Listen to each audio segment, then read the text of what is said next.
will talk about how can you fix this problem on your design home app. So all you have to do, so you just click here on settings here.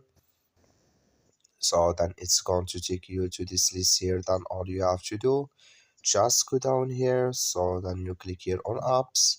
Then it's going to take you to this list here. Then here can you looking for design home app, or just click here on search. So then you add here design home, then you click on it.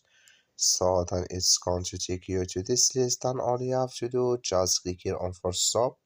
Then you click here on OK. So then you go down, just click here on storage. Then come to storage list here. Just click here on clear cache. Then all you have to do, so you just turn off your Wi-Fi and turn on it again. Then it's going to work with you. That's all you have to do. Thank you for watching. Don't forget to support us by liking and subscribe.